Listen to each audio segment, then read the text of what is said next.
नमस्कार, आप देख रहे हैं के न्यूज। मैं हूं आपके साथ सूरी चौहान। देवभूमि के दंगल में आपका स्वागत है और आज बात बजट मिलेगा भारी 2026 तक रेल की तैयारी।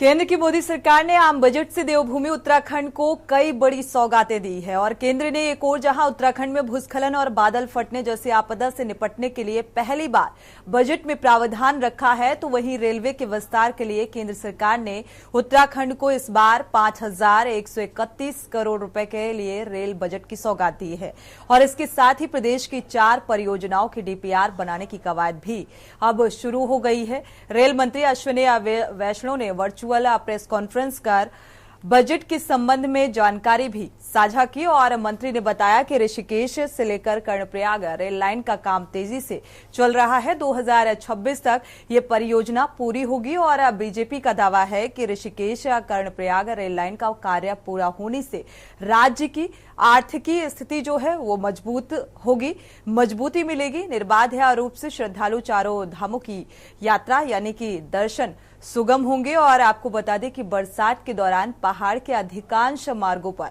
लैंडस्लाइडिंग के चलते मार्ग बाधित होते हैं। ऐसे में माना यह भी जा रहा है कि ऋषिकेश कर्णप्रयाग रेल लाइन परियोजना पूरी होने से श्रद्धालुओं की अन्य लोगों को बिना भी किसी रुकावट की यात्रा करने का अवसर मिल सकेगा।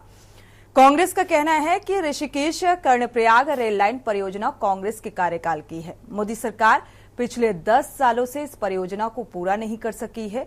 2027 के चुनाव को देखते हुए सरकार ने इस परियोजना की डेडलाइन को बढ़ाकर अब 26 तक कर दिया है ताकि चुनाव में इसका लाभ लिया जा सके। सवाल यही है कि क्या मोदी सरकार चुनावी लाभ के लिए परियोजनाओं की डेडलाइन को बढ़ा रही है? और आज इसी मुद्दे को लेकर विस्तार से चर्चा को आगे बढ़ाएंगे। पहले आपको रिपोर्ट दिखाते हैं।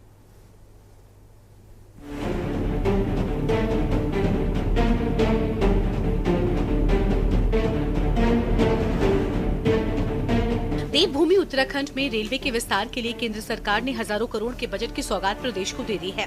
उत्तराखंड को इस बार 5,131 करोड़ रुपए का बजट मिला है। रेल मंत्री अश्विनी वैष्णव ने इसकी जानकारी दी। इसके साथ ही आपको बता दें कि प्रदेश की 4 परियोजनाओं की डीपीआर बनाने की कवायद भी अब शुरू हो गई है, जिसके तहत देहरादून, सहारनपुर, ऋषिकेश, उत्तरकाशी, टनकपुर, बागेश्वर और बागेश्वर गैरसैंण लाइन की डीपीआर पर कार्य किया जा रहा है।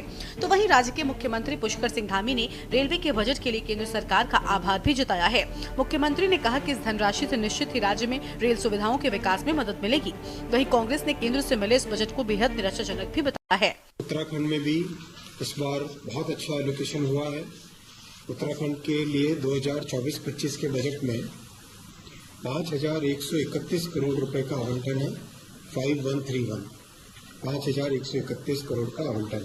आदरणीय प्रधानमंत्री जी का और आदरणीय रेल मंत्री जी का धन्यवाद करता हूं कि इस बजट में 5,000 से अधिक करोड़ की धनराशि का प्रावधान उत्तराखंड के अंदर रेल के विस्तार के लिए, पुराने जो हमारे रेलवे स्टेशन है उनके नवनिर्माण के लिए, सौंदर्यीकरण और नई रेल लाइनें भी आगे के लिए उसकी डीपीआर बनाने के लिए जो प्रस्ताव उन्होंने वहाँ रखे हैं, निश्चित रूप से हमारे उत्तराखंड के लिए ये बहुत ही विकास के लिए बहुत अच्छी बात है। मैं आदरणीय प्रधानमंत्री जी का और रेल मंत्री जी का धन्यवाद। भारत सरकार के सालाना बजट से उत्तराखंड की जनता को बहुत ज़्यादा उम्मीदें थी कि डबल इंजन का लाभ उत्तराखंड को मिलेगा, लेकिन जब बजट की घोषणा हुई तो उत्तराखंड को निराशा हाथ लगी। आप पलायन रोकने के लिए कोई योजना नहीं ला पाए। उत्तराखंड में बेरोजगारों को कैसे रोजगार मिलेगा, कैसे पहाड़ों में उद्योग चढ़ेंगे, इसके लिए बजट बिल्कुल कुछ कहता ही नहीं है। और जो 5,000 करोड़ रुपए रेलवे के नाम पर बजट में दिए गए हैं वो तो रूटीन खर्चे के लिए हैं। कोई नई रेल परियोजना की घोषणा हुई है तो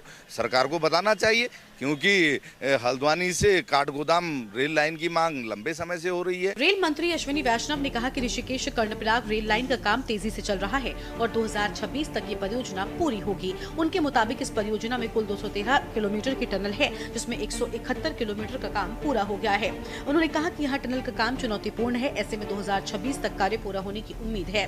वहीं कांग्रेस का कहना है कि ऋषिकेश कर्णप्रयाग रेल लाइन परियोजना कांग्रेस के कार्यकाल की है, जिसका श्रेय भाजपा ले रही है। साथ ही मोदी सरकार पिछले 10 सालों से इस परियोजना को पूरा नहीं कर पाई है। ऐसे में 2027 के चुनाव को देखते हुए सरकार ने इस परियोजना की डेडलाइन को बढ़ाकर अब 2026 तक कर दिया है, ताकि चुनाव में इसका लाभ मिल सके। देश के यशस्वी प्रधानमंत्री नरेंद्र भाई मोदी जी का जो एक सपना था, एक विजन था, जो अब धरातल पर उतर रहा है। ऋषिकेश कर्णप्रयाग रेलवे लाइन को लेकर पहाड़ पर रेल चढ़ेगी। निश्चित तौर पर चारधाम यात्रा को और अधिक भव्यता मिलेगी, लोगों को सहजता होगी और जो उत्तराखंड की सामान्य मानविकी के लिए, उत्तराखंड की आर्थिकी के लिए ये माइलस्टोन सेट करने जैसा है। उत्तराखंड की आर्थिकी को बहुत बड़ा बढ़ावा मिलने वाला है।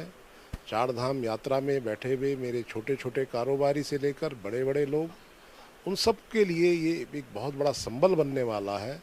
निश्चित तौर पर यह उत्तराखंड के लिए एक बड़ा कदम है, ऐतिहासिक कदम है। शर्म की बात है कि पहले तो ये क्रेडिट लेते रहे कि ऋषिकेश कर्णप्रयाग रेलवे लाइन इनकी देन है, जबकि उसका शिलान्यास, उसकी डीपीआर सब यूपीए के टाइम पर आ गई थी और यूपीए के द्वारा ही उसका शिलान्यास कर दिया गया था। लेकिन आज 10 साल के केंद्र में शासन के बाद भी रेलवे प्रोजेक्ट का पूरा ना हो पाना इनकी उदासीनता दिखाता है और ये एक सोची समझी रणनीति के तहत किया जा रहा है कि पहले उसका लक्ष्य 2022 रखा गया, फिर 24 खिसकाया गया, अब 26 इसलिए खिसकाया जा रहा है कि 27 में चुनाव हैं। कुल मिलाकर आम बजट की घोषणा के बाद से विपक्ष लगातार सत्ता पक्ष पर हमलावर है। कांग्रेस एक ओर जहां बजट को घोर निराशाजनक बता रही है, तो वहीं दूसरी ओर रेलवे के बजट को भी नाकाफी बता रही है। इतना ही नहीं, कांग्रेस ने चुनावी लाभ के लिए मोदी सरकार पर ऋषिकेश कर्णप्रयाग रेल लाइन परियोजना को धीमा करने का भी आरोप लगाया है।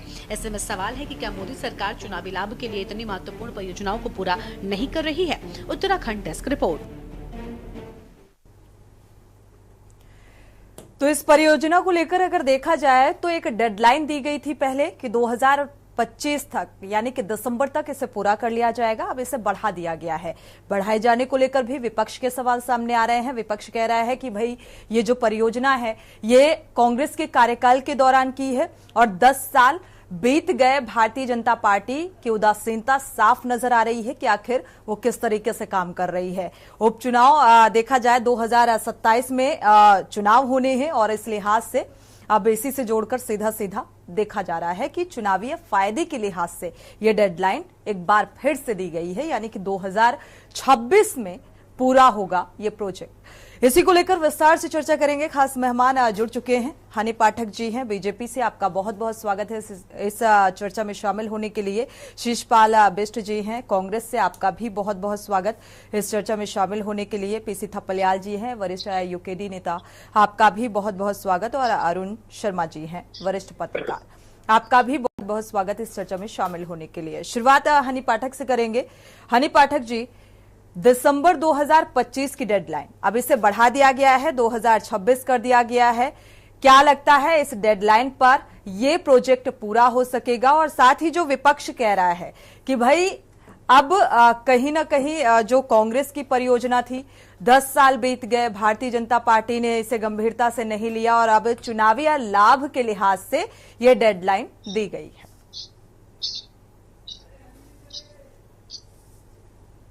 चलिए हनी पाठक जी अगर जुड़ती हैं तो जरूर इस बात का जवाब लेंगे। शिषपाल सिंह बिष्ट का रुख कर लेते हैं। शिषपाल जी, क्योंकि विपक्ष के सवाल भी सामने आ रहे हैं और अब ये परियोजना, हालांकि काम इस पर चल रहा था और 70% देखा जाए तो काम हो भी चुका है। क्या लगता है इस डेडलाइन पर जो एक समय सीमा अब निर्धारित की गई है, पूरा हो सकेगा काम? हेलो सोनी जी, मेरी आवाज आ रही है? जी सुन पा रहे हैं शिषपाल। हेलो जी हेलो जी सुन पा रहे हैं शिषपाल जी, आपकी आवाज मिल पा रही है? हेलो आ रही आवाज शिषपाल जी? शिषपाल जी सुन पा रहे हैं? आ रही है? जी जी हाँ सुन नहीं पा रहा हूँ। सोनी जी देखिए, जो रेल बजट या केंद्रीय बजट इस बार जारी हुआ और बहुत ज्यादा उम्मीदें उत्तराखंड की जनता को थी कि डबल इंजन की सरकार है। डबल इंजन के नाम पर बहुत ज्यादा सपने भी राज्य की जनता को दिखाए गए थे। हमें लगा था कि उत्तराखंड में उद्योग पहाड़ चढ़ेंगे, घोषणा बजट में होगी, बेरोजगारों को रोजगार मिलेगा, इसके लिए बजट में घोषणा होगी, हमारे राज्य के जो सपने हैं उनको पंख लगेगा। लेकिन उत्तराखंड के हिस्से तो कुछ आया ही नहीं है। रूटीन बजट है जो हर साल जारी होता है, वो इस बार भी हुआ है। रेल बजट के नाम पर 5,000 कुछ करोड़ रुपए की घोषणा जरूर हुई है। आप देखते हैं कि उससे उत्तराखंड के हिस्से क्या आता है, लेकिन ऋषिकेश कर्णप्रयाग रेल परियोजना का काम ही पूरा नहीं हो रहा है। मुझे लगता है इस बजट से ऋषिकेश कर्णप्रयाग रेल परियोजना का काम ही आगे बढ़ेगा। शिषपाल जी, बजट में उत्तराखंड के लिए कोई विशेष या पैकेज तो नहीं है। 5,131 करोड़ का बजट रेलवे के लिए ये दिया गया है, लेकिन बादल फटने ऐसी प्राकृतिक आपदा के लिए इस बात का जिक्र जरूर किया गया है कि भाई हर संभव जो राहत है, राहत राशि उपलब्ध कराई जाएगी। क्या बजट में क्या होना चाहिए था उत्तराखंड के लिए आपके लिहाज से? शिषपाल जी। जी सोनी जी, मैं आपका सवाल नहीं सुन पाया, आवाज नहीं आ रही। आपने कहा बजट में कुछ खास नहीं रहा, विपक्ष के लिहाज से बजट में उत्तराखंड के लिए क्या कुछ होना चाहिए था? अनम्यूट करिएगा। कर रहे हैं हम, ये निजाम की मांग कर रहे हैं, विशेष औद्योगिक पैकेज की मांग कर रहे हैं। उत्तराखंड के नौजवान पलायन करने के लिए मजबूर है, उनके लिए रोजगार की व्यवस्था होनी चाहिए थी। तो बजट डबल इंजन ये तो आप इसमें तो उत्तराखंड के लिए कुछ है नहीं। और रूटीन जिसमें कर्मचारियों के वेतन होते हैं, जो परियोजनाएं चल रही है वही आगे बढ़ती है, तो क्या मेरे ये तो कुर्सी बजट है जैसा पूरा देश कह रहा है। और आपने गठबंधन के राज्य। चलिए शिषपाल जी, वापस से आपसे संपर्क करने की कोशिश करेंगे, आपकी आवाज क्लियर नहीं है। पीसी थपलियाल जी का रुख कर लेते हैं, यूकेडी से हमारे साथ जुड़े हुए हैं। पीसी थपलियाल जी, अब इस प्रोजेक्ट को आगे बढ़ाया जा रहा है, डेडलाइन सामने आ चुकी है कि 2026 तक पूरा हो जाएगा ये कार्यकाल, कितना विश्वास? अनम्यूट कर लीजिए। जी अनम्यूट है आज जी। हाँ, जो कोई भी योजनाएं सरकार की पहले चलती रही हैं, चाहे वो स्मार्ट सिटी का हो, चाहे ऑल वेदर रोड का हो, और चाहे ये रेलवे का प्रोजेक्ट हो जी। जब कभी हमने बहुत बड़ा सपना देखा था स्मार्ट सिटी का, वो कैसे दूरदर्शित हुआ सब जानते हैं। हमने बहुत बड़ा सपना, खुद प्रधानमंत्री जी ने कहा कि 12,000 करोड़ का ऑल वेदर रोड का प्रोजेक्ट आ रहा है, उत्तराखंड के युवा इसमें रोजगार पाएंगे। वो भी हमने देख लिया।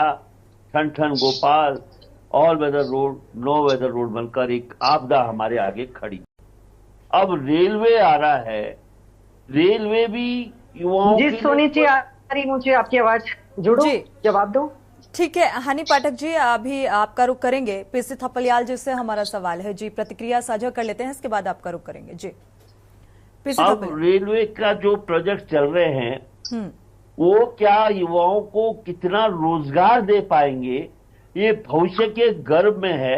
क्योंकि मैक्सिमम जो तीर्थ यात्री आने थे वो आते हुए हमें लास्ट 2, 3, 4 साल से दिखाई दे रहे हैं, और सरकारें उनको मैनेज नहीं कर पा रही हैं। और उत्तराखंड का युवा या व्यापारी उससे कोई बड़ा लाभ हासिल नहीं कर पा रहा है, क्योंकि जो वो हवा की माफिक आ रहे हैं, कचरा फेंक के वापिस हड़दंग मचा के चले जा रहे हैं। क्योंकि जो कोई भी तीर्थ यात्री है, चाहे वो कांवड़ का यात्री हो, चाहे वो 4 धाम यात्री हो, धार्मिक यात्रा करने वाले लोग हो, वो इन सरकारों ने, इन राजनीति ने उन्मादी बना रखा है उनको।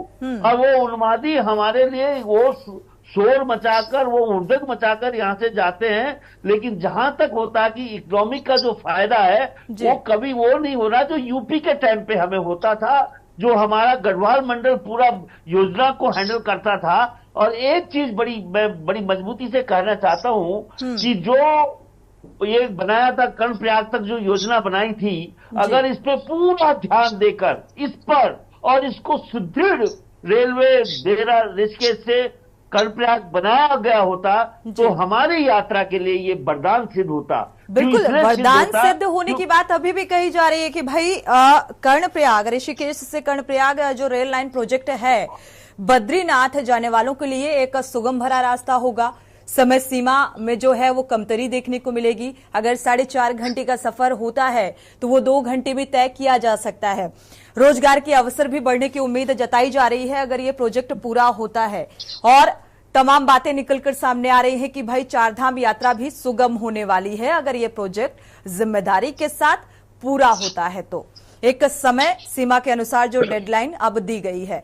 हनी पाठक जी जुड़ी हुई हैं, अरुण शर्मा का रुख करेंगे इसके बाद। हनी पाठक जी, पहले 2025 दिसंबर की डेट जो है, पूछ लेते हैं फिर एक साथ जवाब देती हूँ। ठीक है, अरुण शर्मा जी का रुख कर लेते हैं। अरुण शर्मा जी मुझे सवाल नहीं करते। अरुण शर्मा जी, चलिए फिर ठीक है। सोनी जी, मैं जोश में है हनी पाठक जी, ठीक है, जवाब दे ही तो आपकी बनती ही है। दोनों विपक्ष की पार्टी ने कुछ सुझाव दिए, कुछ इल्जाम लगाए। हनी पाठक जी, अरुण शर्मा जी की भी प्रतिक्रिया ले लेते हैं पहले, इसके बाद आपका रुख कर लेंगे। हनी पाठक जी, आपको आवाज मिल पा रही है? ओके जी, अरुण शर्मा जी, जवाब दो। अरुण शर्मा जी, फिलहाल आपकी भी प्रतिक्रिया इसमें मायने रखती है क्योंकि अब ये प्रोजेक्ट को रफ्तार मिलती हुई नजर आ रही है। हालांकि ऐसा कहा जा रहा है 70% जो काम है वो संपन्न हो चुका है, बाकी का बचा काम जो है 2026 तक पूरा कर लिया जाएगा और काफी चुनौतीपूर्ण है। कैसे? सोनी, सारे लोग बैठे हैं यहाँ जी, और चूंकि मेरा घर ऋषिकेश है और मेरे घर के बिल्कुल पास 2 किलोमीटर दूर नया रेलवे स्टेशन बना है, योगनगरी ऋषिकेश। और मैंने पहले दिन से इस प्रोजेक्ट को बहुत नजदीक से देखा है क्योंकि वो मेरे घर के बहुत पास से ये स्टार्ट हो रहा था जी। तो योगनगरी ऋषिकेश उत्तराखंड का बेस्ट रेलवे स्टेशन बनकर सामने आया। जो सामने दिखता है, मैं कोई तारीफ की बात नहीं कह रहा हूं, जो दिखता है जी।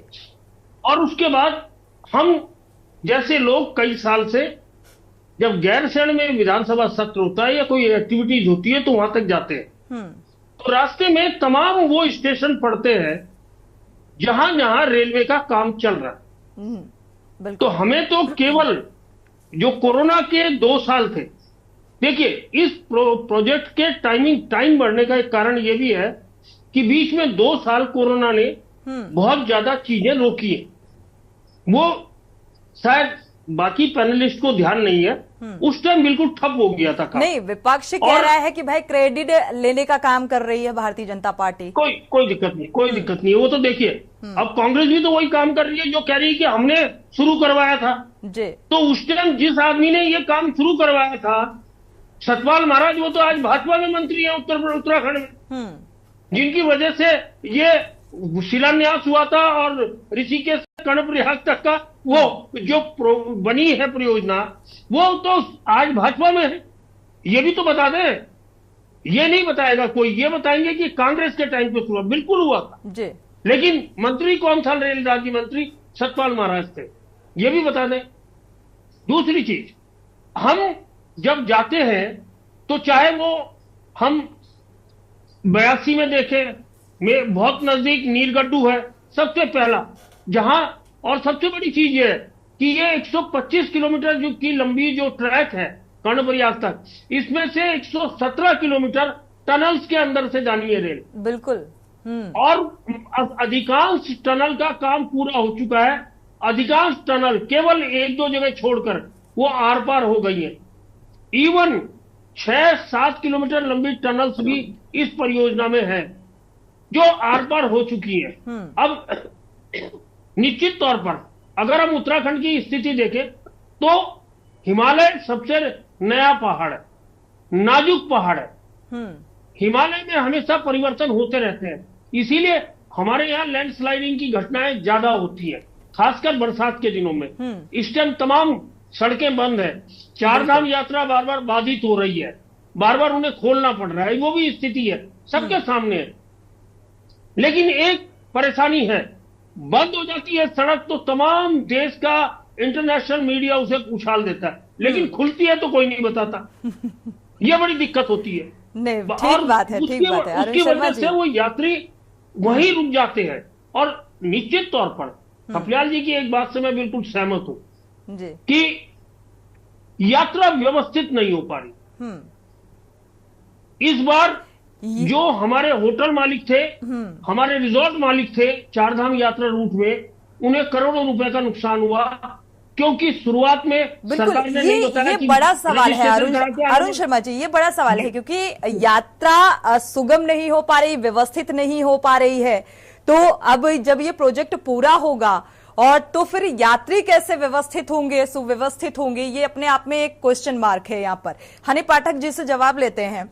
हनी पाठक जी, विपक्ष के ये तमाम सवाल जो निकलकर सामने आ रहे हैं, भाई यहाँ पर तो क्रेडिट लेने की होड़ मची है। विपक्ष का ये मानना है कि उसकी लॉन्च की हुई परियोजना को अब आगे बढ़ाने का काम भारतीय जनता पार्टी कर रही है और सीधा सीधा 2027 में इसका फायदा लेने के लिहाज से। और जो डेडलाइन दी गई थी 2025 दिसंबर की डेडलाइन की, भाई इतनी तय समय सीमा पर ये प्रोजेक्ट का काम पूरा कर लिया जाएगा, अब उसे बढ़ा दिया गया है 26 में। क्या पूरा हो जाएगा? सोनी जी, देखिए ऐसा है, मेरे बड़े भाई अरुण भैया ने जो इस सवाल शिषपाल भाई ने पूछा था, उसका जवाब जो मैं देना चाह रही थी वो हमारे अरुण भाई जी ने दे दिया है कि शायद ये पता नहीं कौन सी धुन में रहते हैं, कौन सी दुनिया में रहते हैं, या अपने को समेटने में ही लगे रहते हैं। इन्हें पता ही नहीं है कि बीच में कोरोना जैसी वैश्विक महामारी आई थी।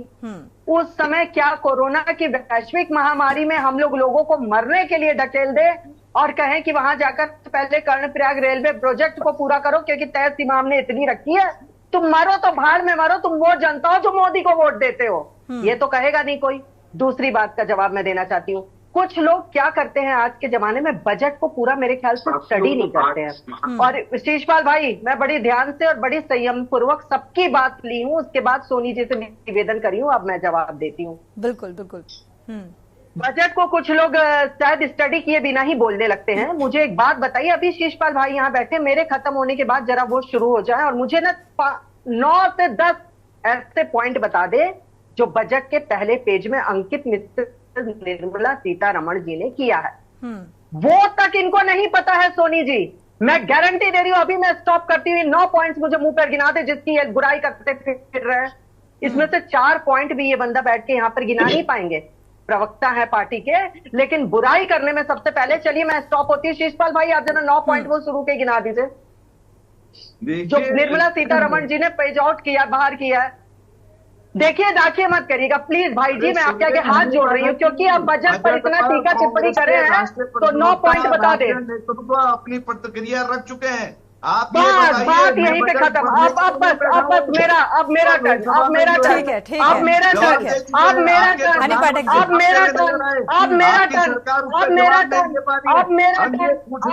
चलिए हनी पाठक जी को जवाब देने दीजिए। शिषपाल जी उत्तराखंड को क्या मिला? मैं सोनी जी अपने टर्न पे बात कर रही हूँ। वही पूछ रहे हैं ना शिषपाल जी, सुन लीजिए। उत्तराखंड को मिला क्या बजट में? क्योंकि आपको नहीं पता है, या ये कहा जाए विपक्ष को नहीं पता है, लेकिन हनी पाठक जी को जवाब देने दीजिए, साफ हो जाएगा। बारे में पढ़ना चाहते हैं कि उत्तराखंड को क्या मिला, लेकिन उत्तराखंड के हाथ खाली है। Soni ji, I am request. Shishpal जी सुनिए जरा। आई एम रिक्वेस्टिंग, मैंने लास्ट टाइम भी डिबेट लास्ट में इसीलिए छोड़ी थी, मैं ऐसी डिबेट। शिषपाल जी ब्रेक का वक्त हो रहा है। शिषपाल जी, पहली बात तो आप उस बात के जवाब नहीं दे पाए, और दूसरा अभी जवाब लेने दीजिए ना हनी पाठक जी से। ब्रेक का वक्त हो रहा है, ब्रेक से वापस लौटेंगे, फिर इन तमाम सवालों की जवाब लेंगे हनी पाठक जी से। वक्त एक छोटे से ब्रेक का।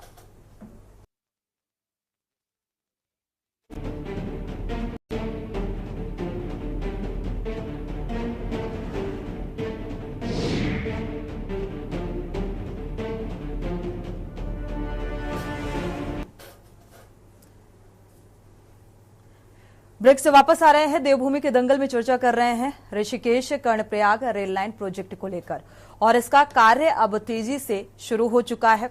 2026 तक एक समय सीमा निर्धारित की गई है कि पूरा कर लिया जाएगा। साथ ही इसको लेकर अब सियासत भी तेज है।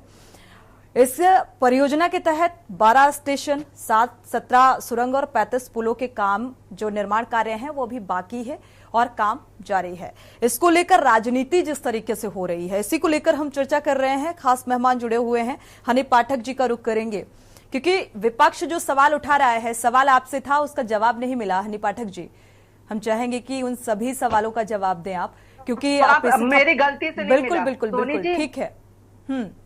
सोनी जी, मेरी गलती से जवाब नहीं मिला था, मेरे को बोलने नहीं दिया गया था। दूसरी बात आप सुनिए, आपकी डिबेट शुरू हुई, डिबेट शुरू होते ही नहीं, बाद में लेने का मतलब मकसद ही यही था। बजट बहुत ही शर्मनाक बात है कि ऐसे आती है। दूसरी चीज इस डिबेट की मेरे को बिंदु यही बताए गए थे कि ये पॉइंट्स है, तो मैंने वो बात रखी कि बिना किसी चीज की जानकारी के लिए आप उसका विरोध कैसे कर सकते हैं। तो मुझे ये जवाब मिलता है कि उस बजट के बारे में बताने के लिए हमारे राष्ट्रीय स्तर के नेता मौजूद हैं। जब राष्ट्रीय स्तर के नेता वहां पर मौजूद होते, प्रदेश में बजट पर चर्चा क्यों? दूसरी बात का जवाब, मुझे एक बात बताइए, ये जो रेलवे रेड लाइन प्रोजेक्ट है, इसके लिए मैंने अभी आपको बताया, वो जवाब मैं ही देना चाह रही थी, अरुण भाई ने पहले दे दिया। कोरोना कारण मैंने आपको एक बताया।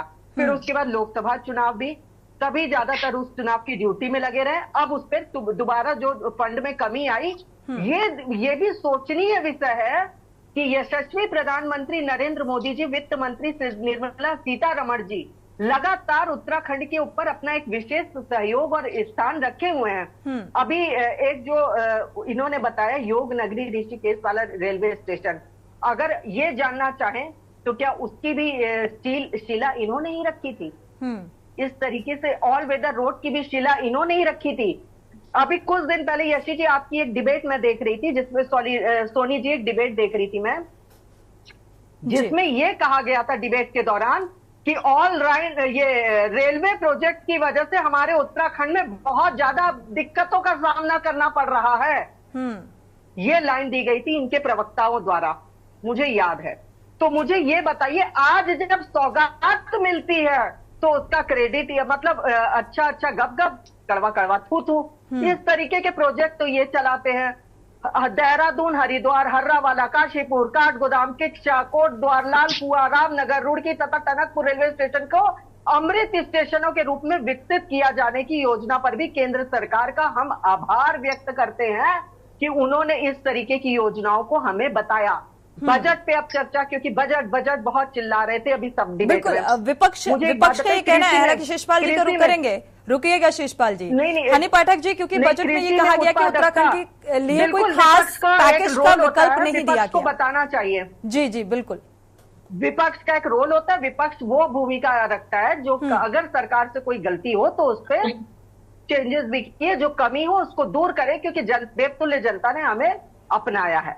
कृषि में उत्पादकता और अनुकूली नीतियां, ये क्या बजट में अच्छी चीज नहीं है? रोजगार और कौशल प्रशिक्षण, ये क्या बजट के लिए अच्छी चीज नहीं है? समावेशी मानव संसाधन विकास और सामाजिक न्याय, क्या ये बजट में अच्छी चीज नहीं है? शहरी विकास, ऊर्जा सुरक्षा, अवसंरचना, नवाचार, अनुसंधान और विकास और अगली पीढ़ी में सुधार के लिए जो ये प्रावधान अच्छी बात है, बजट में इन सारी चीजों को महत्व दिया गया।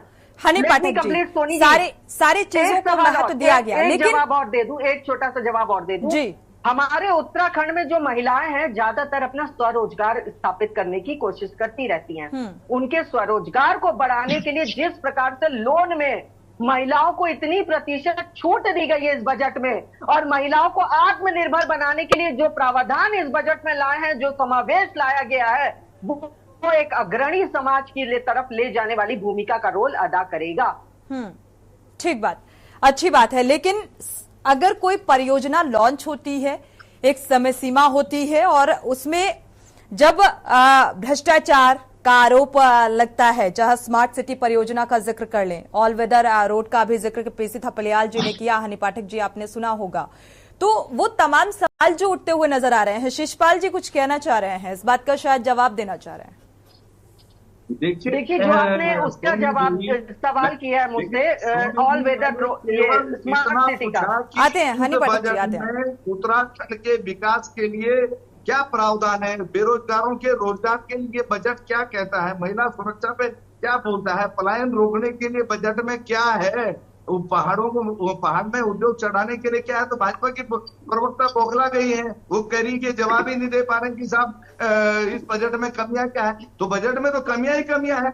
इसने उत्तराखंड की जनता को निराश किया। डबल इंजन का कोई लाभ देता हुआ ये बजट नजर नहीं आ रहा और भाजपा अपना जो है अपने आप अपनी पीठ थपथपा रही है। मियां मिट्टू बंदी साहब बजट जो है बड़ा कल्याणकारी है, तो कल्याणकारी है तो जन कल्याण के लिए क्या है आप बताइए। ये कह रही है कि जो है कर्णप्रयाग रेल लाइन, तो जैसे अभी अरुण शर्मा जी ने कहा कि कांग्रेस के दौर में हमारे सतपाल महाराज जी तब केंद्रीय राज्य मंत्री थे और ये कह रहे हैं कि अब वो भाजपा में है, लेकिन टिकट उनको किसने दिया? कांग्रेस पार्टी ने दिया। कांग्रेस पार्टी से सांसद बने, कांग्रेस पार्टी ने उन्हें केंद्र में मंत्री बनाया, कांग्रेस पार्टी ने जनता से वादा किया था उसको पूरा किया। तो आप बताइए। तिवारी कांग्रेस में थे, शीशपाल भाई तिवारी कांग्रेस में थे। कांग्रेस में जानकारी का अभाव, जानकारी का अभाव, जानकारी का अभाव, तभी मैंने हाथ उठाया था जवाब देने को। कांग्रेस के नेता रहे, कांग्रेस के दौर में ही यूपीए की सरकार में उन्होंने तब बात की, लेकिन यूपीए की सरकार में इसका सर्वे पूरा हुआ, इसकी डीपीआर बनी और इसका बजट स्वीकृत हुआ। और चारधाम और वेदर रोड जो है आप देखिए, चारधाम सुधार कुमार से हरीश रावत जी की सरकार में बनी, बजट स्वीकृत हुआ और इसी परेड ग्राउंड में माननीय नरेंद्र मोदी जी, देश के यशस्वी प्रधानमंत्री जी ने हरीश रावत जी की अध्यक्षता में इसका शिलान्यास किया। तो आप इसे नकार देंगे? भाजपा अगर यूपीए के कामों का भी श्रेय नहीं ठीक है शिषपाल जी, आपकी बात पूरी हो गई। आपकी बात पूरी हो गई शिषपाल जी, आगे बढ़ाने की जिम्मेदारी आपकी है। लेकिन आज डबल इंजन का क्या लाभ उत्तराखंड को मिला है, बजट में उत्तराखंड को क्या मिला है, ये पूछने का हक हमें है। चलिए ठीक है शिषपाल जी इस बात का जवाब ले लेते हैं और पीसी थपलियाल जी का रुख करेंगे। हनी पाठक जी इस बात का जल्दी से जवाब दे दीजिए, इसके बाद पीसी थपलियाल जी का रुख करेंगे। देखिए ऐसा है, शिषपाल भाई ने अपने सवाल में अपना ही जवाब देते जा रहे हैं, कह रहे हैं इस बजट में हमको क्या मिला, ये हमारी भाजपा के प्रवक्ता जवाब दे। अभी मैंने इतने पॉइंट्स गिना दिए, उसके बावजूद कह रहे हैं भाजपा के प्रवक्ता जवाब दे। उत्तराखंड क्योंकि आपदा का प्रदेश है। फिर देखिए आप बीच में बोले, अभी आपने कहा था मैं नहीं बोल रहा, अब आप फिर बोलने लगे। ठीक है, राम जी रावण को नहीं समझा पाए, कृष्ण जी दुर्योधन को, और मैं आपको नहीं समझा पा रही हूँ कि बीच में इंटरप्ट मत करिए। चलिए ये भूमिका बाद में डिसाइड करिएगा कि कौन किस भूमिका में है। हनी पाठक जी जल्दी से जवाब दीजिए। आपदा प्रदेश उत्तराखंड और हिमाचल है, क्योंकि हिमाचल का जिक्र मैं इसलिए कर रही हूँ क्योंकि आपदा प्रदेश में गिना जाता है। इस आपदा प्रदेशों को भी अब की बार के बजट में एक अच्छा खासा फंड आयोजित। चलिए हनी पाठक जी, दरअसल शिषपाल जी ये कह रहे हैं कि रोजगार के लिए क्या है बजट में, महंगाई के लिए क्या है बजट में, पलायन के लिए क्या है बजट में। लंबा मत जाइए हनी पाठक जी। ऋण को 10 लाख से बढ़ाकर 20 लाख कर दिया गया। क्या ये बजट में लाभान्वित योजना के लिए अच्छा कदम नहीं है? और हमारे बड़े भाई वरिष्ठ थपलियाल जी जो बोल रहे थे, वरिष्ठ नेता यूकेडी के, देखिए जो हुआ बजट में जो है वो अच्छी बात है, काफी हद तक सहमत हूँ।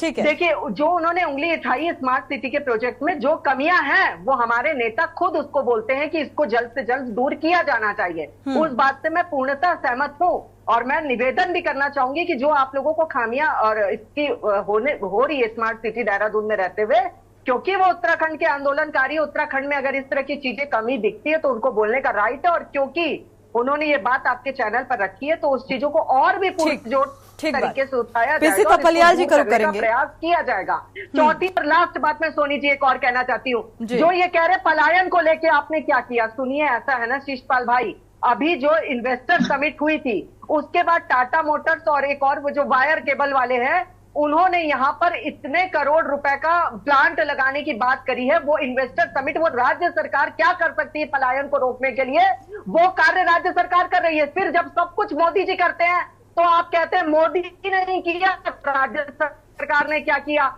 जब राज्य सरकार करती है तो राज्य सरकार नहीं किया, मोदी ने क्यों किया। मुझे तो समझ में नहीं आता कि आपकी बुद्धि, आपके लोग क्या चाहते हैं। और एक लास्ट बात सोनी जी, जपते तो हम मां भारती का नाम है, इसीलिए तो मोदी के सामने हर नेता का काम तमाम है।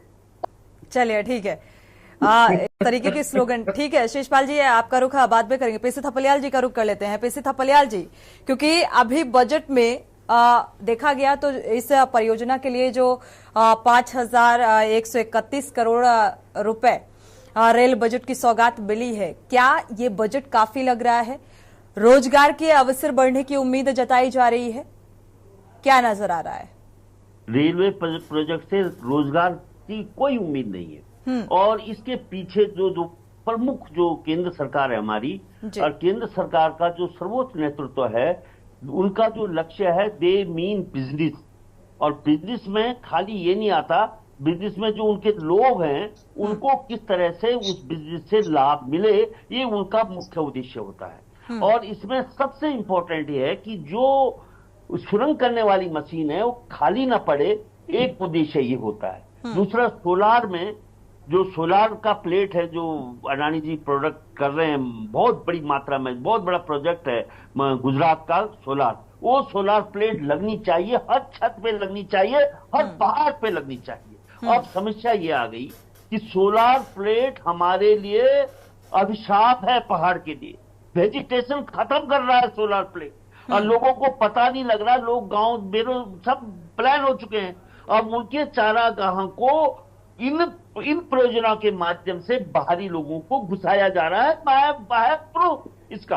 अब इसमें मैं बहुत ज्यादा नहीं बोलूंगा, लेकिन ये बोलूंगा कि रेलवे प्रोजेक्ट तब यूजफुल होता कि जब हमारे पास यातायात संसाधनों की कमी होती और हम लोगों को बद्रीनाथ केदारनाथ नहीं पहुंचा पाते। लेकिन हम देख रहे हैं कि आज जहां कहीं भी रेलवे है, चाहे हिमाचल के पास शिमला के में रेलवे है, चाहे जहां आसाम में रेलवे है, वो रेलवे के माध्यम से यात्री नहीं जा रहे हैं। यात्री आजकल अपने संसाधन प्रयोग कर रहे हैं, या तो हवाई संसाधन जो बहुत फास्टेस्ट मूविंग संसाधन है उनका प्रयोग कर रहे हैं, इन संसाधनों का नहीं कर रहे हैं। लेकिन फिर भी सुरंग की मशीन खाली नहीं होनी चाहिए, इसलिए बागेश्वर से गैरसैंण भी बनाओ, टनकपुर से बागेश्वर बनाओ, यहां से सहारनपुर बनाओ। ये तमाम जो बातें चल रही हैं इसके पीछे गहरा संशय है। और अगर इन तमाम योजनाओं के बाद, जब ये ऑल वेदर रोड बन रही थी तब मैं कह रहा था कि यार इसका नाम ऑल वेदर रखना कितनी बड़ी मूर्खता है, क्योंकि ये ऑल वेदर हो ही सकती इस पहाड़ में, इस कच्चे हिमालय में। लेकिन कच्चे हिमालय के साथ साथ ये भूकंप सेंसिटिव एरिया भी है। भूकंप सेंसिटिव एरिया में ये सुरंगों का क्या हाल होगा किसी को नहीं मालूम, किसी को नहीं मालूम कि आगे हम क्या फेस करने वाले हैं। क्यों? क्योंकि हम इन तमाम जो पैरामीटर है इनको इस समय अनदेखा कर रहे हैं विकास की अंधी दौड़ में। इसलिए हम डरे हुए हैं कि कोई हमें डांट के न बोल दे कि तुम देशद्रोही हो, तुम उत्तराखंड विरोधी हो। इनका विकास मुबारक हो, लेकिन ये मैं दावे के साथ कहता हूं कि इस रेलवे से न पहाड़ को शिक्षा मिलेगी, न स्वास्थ्य मिलेगा, न रोजगार मिलेगा। ये मैं स्टाम्प पेपर में जिस दिन ये मिलेगा, मैं जो चाहूं, मेरा पलायन रुकना चाहिए। जो हो मेरे युवा आज जगह जगह पहाड़ों में अकल बात रहे, वो रुकना चाहिए। रख दिया मेरे उत्तराखंड को, बात करे बजट दे दिया। मतलब एक धोखा। आज मुद्रा लोन है, कोई युवा 10 लाख का मुद्रा लोन नहीं दे पाया, उसको बोला हैसियत प्रमाण पत्र ला। बैंक बोल रहा है हैसियत प्रमाण पत्र कहां से लाएगा युवा बेरोजगारी पर? उसके बाप के नाम पे जमीन है। मतलब मैं जमीनी हकीकत बोल रहा हूं। हनी पाठक जी जवाब देंगे इस बात का, रुकेगा। लेकिन बहुत बड़ा षड्यंत्र यहां हमारे ऊपर रचा जा रहा है। हमारी परिसंपत्तियों को यूपी खा रहा है। हमारे जो कुछ देना था हमें इंडस्ट्रियल पैकेज देना था, तुमने अटल जी ने दिया था हमें इंडस्ट्रियल पैकेज। आज ये हमारा हितैषी जो बोलता है कि पहाड़ की जवानी और पहाड़ का पानी पहाड़ के काम आएगा, वो क्यों नहीं दे रहा है फिर कोई इंडस्ट्रियल पैकेज? हमें जो चाहिए, हमें वो टेहरी डैम की बिजली यूपी क्यों खा रहा है? बार बार सवाल मैं पूछ रहा हूं। आज बिजली का बिल देते देते हमारी कमर टेढ़ी हो गई है।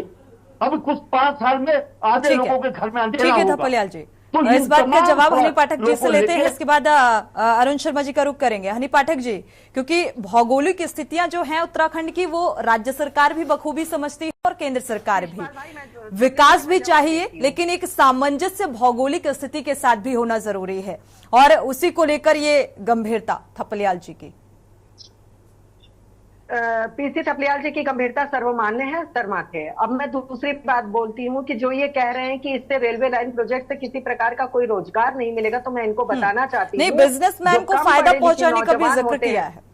Let me complete Soni ji, line से मैं जवाब देती हूँ क्योंकि मौसम ये डिबेट का काफी संवेदनशील हो गया है। बिल्कुल बिल्कुल, बिल्कुल। इन्होंने कहा कि रोजगार नहीं मिल पाएगा, तो मैं इसका इनको जवाब देती हूँ कि जो हमारे कम पढ़े लिखे नौजवान होते हैं, जो रेली पटरी लगाने में एकदम इंटरेस्टेड होते हैं, वो अगर रेलवे लाइन प्रोजेक्ट बनता है तो उसमें हर प्रकार की सुविधा देने के लिए वो वहां पर अपना फूड व्यापार शुरू कर सकते हैं। दूसरी बात, जो टीटी वहां पे नियुक्त होंगे वो भी नियुक्त होते हैं, पायलट नियुक्त होता है, लोको पायलट नियुक्त होता है, बिजली की समस्या उस ट्रेन में क्या आ रही होती है वो नियुक्त होता है, एसी क्यों खराब होने वाला होता है वो नियुक्त होता है। तो ये सारे जो होते हैं ये रोजगार के अवसर होते हैं जो कि अनदेखा किया जा रहा है, तो करा जाए, इसमें कोई भी पार्टी कुछ कर नहीं पाठक जी, होते हैं और है में थोड़ा सा डिफरेंस होता है। देख के भी अनदेखा करना गलत है। देखिए जब रेलवे लाइन प्रोजेक्ट बनेगा, इन्होंने कहा रेलवे लाइन प्रोजेक्ट बनने से किसी को भी रोजगार नहीं मिलेगा, तो मैंने आपको रोजगार के इतने सारे संसाधन रेलवे लाइन प्रोजेक्ट के शुरू होते ही समय गिना दिया। दूसरी बात ये कहते हैं कि पहाड़ का पानी पहाड़ की जवानी किस काम में आई।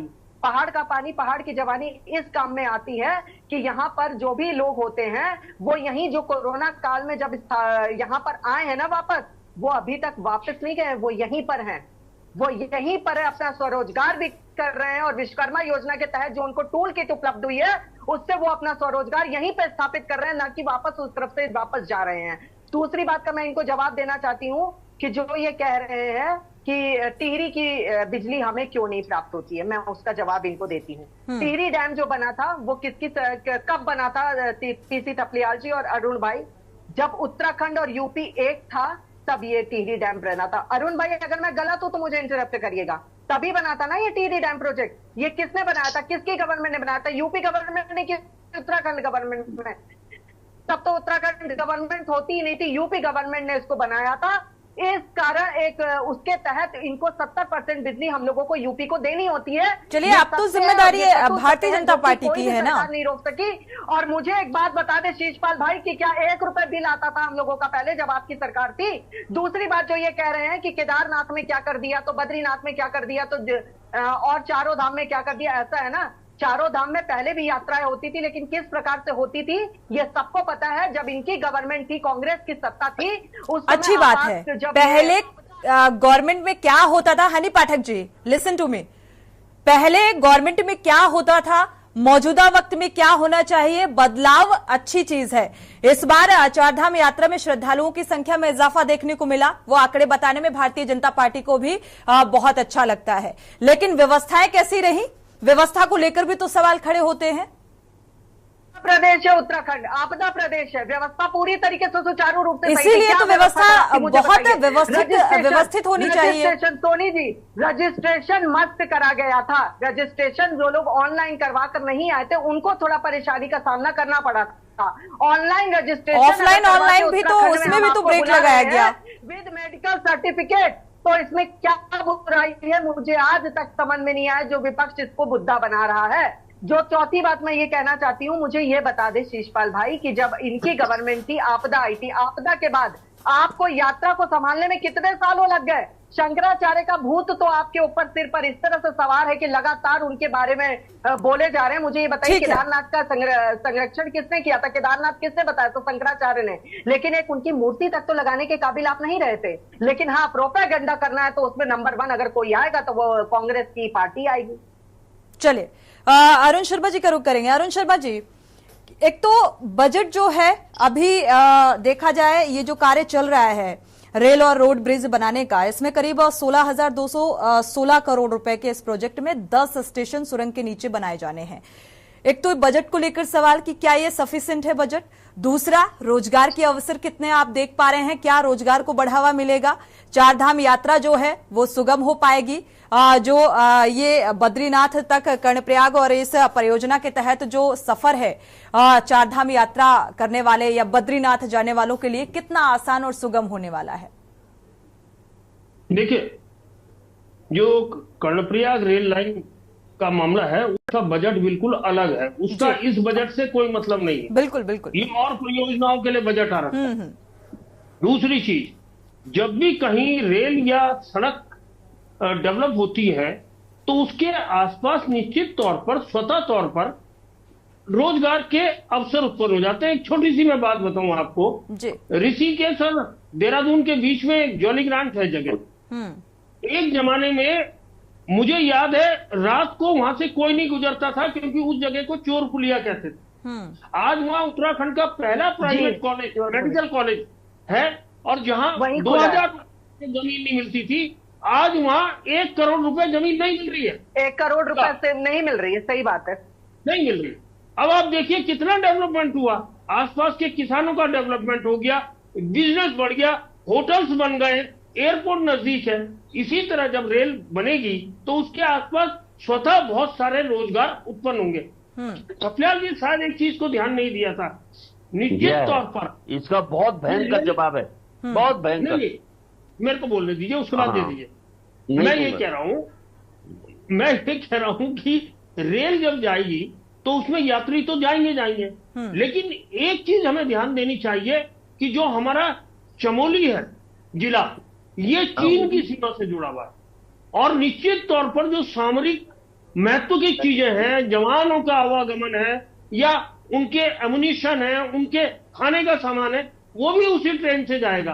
तो ये भी ध्यान देना चाहिए कि वो सुविधा हमारी फोर्स को भी मिलेगी। और साथ साथ वो जो जितने स्टेशन इस रेल लाइन के आसपास पड़ेंगे, उन स्टेशन के आसपास डेवलपमेंट बढ़ जाएगा, रोजगार बढ़ जाएगा, खुद ब खुद बढ़ जाएगा, किसी को कुछ करने की जरूरत नहीं है, ये अपने आप हो जाता है। अब आप ये लगाइए कि आज जितने बद्रीनाथ जो यात्रा जाती है वो ऋषिकेश से जाती है, हरिद्वार से जाती है, टैक्सियां बसें सारी वहां से जाती है, फिर वो कंसंट्रेट होके कर्णप्रयाग चला जाएगा सारा मामला, उसके बाद कर्णप्रयाग। और एक बार एक रेल में अगर आप एक जगह से दूसरी जगह जाए, 800 से 1200 यात्री जाते हैं, हम कॉमन देखते हैं ये चीजें। अगर इतने आदमी एक साथ जाएंगे तो ये वहां कितने टैक्सियों की, कितनी बसेस की, कितने लोकल कन्वेंस की जरूरत होगी, कितने होटल्स की जरूरत होगी, कितने ढाबों की जरूरत होगी, या और कंफेक्शनरी के सामान की कितनी जरूरत होगी। तो ये सब चीजें देखिए धीरे धीरे डेवलप होती है। और मैंने एक उदाहरण दिया जॉलीग्रांट का, मैं जॉलीग्रांट का पहला पीआरओ था, जिस जमाने में वहां गिनी चुनी दुकानें नहीं होती थी, आज जरा वहां जाके देख लीजिए क्या हाल हो गया। तो ये स्वतः डेवलपमेंट होता है। जब रोड बनती है तो उसके किनारे डेवलपमेंट मैकेनिक भी बैठते हैं, विपक्ष नहीं देख पा रहा है। शिषपाल जी सारे बैठते हैं। अरुण शर्मा जी को आप सुन पा रहे हैं? अरुण शर्मा जी को सुन पा रहे हैं अगर, तो वो सब कुछ देख पा रहे हैं कि भाई अगर ये परियोजना कंप्लीट होती है तो जाहिर सी बात है रोजगार के भी अवसर और यात्रा भी सुगम होगी। देखिए सोनी जी, पकौड़े तलने में भी रोजगार है। आप जानते हैं कौन लोग ये बात कहते हैं, तो ऐसे ही जो है सपने जनता को दिखाने के लोग माहिर हैं, लेकिन सपने नहीं हकीकत बोलते हैं, तभी हम मोदी को चुनते हैं। तो ये बताएं ना, उत्तराखंड के कितने लोग भर्ती होंगे इसमें, कितने युवाओं को रोजगार मिलेगा, वो संख्या की तरह बता दे। क्योंकि बेरोजगार लगातार धरने पे बैठे हुए हैं, रोजगार की मांग कर रहे हैं। जो भर्तियां आपने की, नौकरियां बेची, जो उसकी सीबीआई जांच की मांग भी कर रहे हैं, वो अभी बंद नहीं हुए। वो तो लगातार आपको सवाल जवाब देना चाहिए। रेलवे में देंगे उत्तराखंड के नौजवानों को। बार माना डिबेट में कि जो है टीरी डैम हमने नहीं बनाया, जो है। ठीक है, चूंकि समय कम है, हनी पाठक जी जल्दी से इस बात का जवाब दे दीजिए चलते चलते। सरकार ने विकास का काम किया, ठीक, ये माना उन्होंने, मैं धन्यवाद देना चाहूंगा।